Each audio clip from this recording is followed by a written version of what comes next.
পেঁয়াজের গুণগত মান বজায় রেখে দীর্ঘমেয়াদে সংরক্ষণের লক্ষ্যে মাগুরার মোহাম্মদপুর উপজেলায় কৃষকদের মাঝে ৫০টি এয়ারফ্লো মেশিন বিতরণ করা হয়েছে।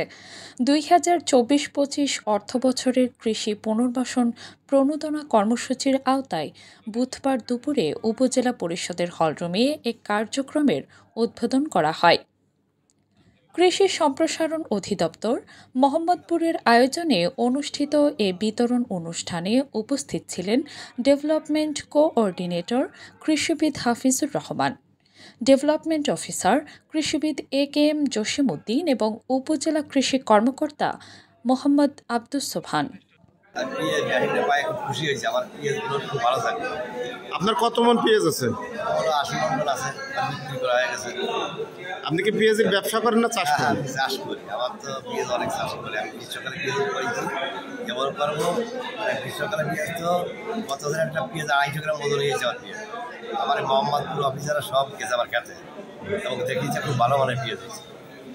মোহাম্মদ রফিকুল ইসলাম। আমার বাড়িতে ১০০ মন মতো পেঁয়াজ এখনো আছে। গতটা ২-৩০০ মন পেঁয়াজ হয়।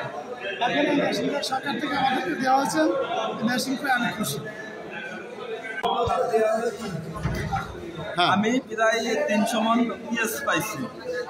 আর আগে দেখা যাচ্ছে মাছায় দিতাম, তাতে অনেক পেঁয়াজ নষ্ট হয়ে যেত।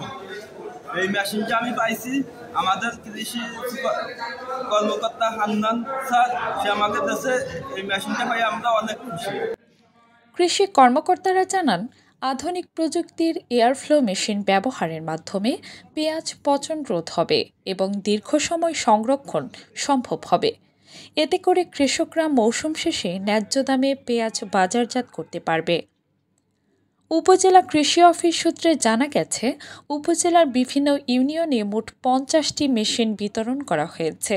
প্রতিটি মেশিনে একসঙ্গে ৩০০ মন পর্যন্ত পেঁয়াজ সংরক্ষণ করা যাবে। এই উদ্যোগ কৃষকদের উৎপাদিত পেঁয়াজের অপচয় রোধ ও আর্থিকভাবে স্বাবলম্বী হতে সহায়তা করবে বলে আশা প্রকাশ করেছেন সংশ্লিষ্ট কর্মকর্তারা। কাজী উপমা মিম, দৈনিক খোলা চোখ। আপনার স্বপ্নের যাত্রা হোক ফ্লাই ইনফিনিটির সাথে।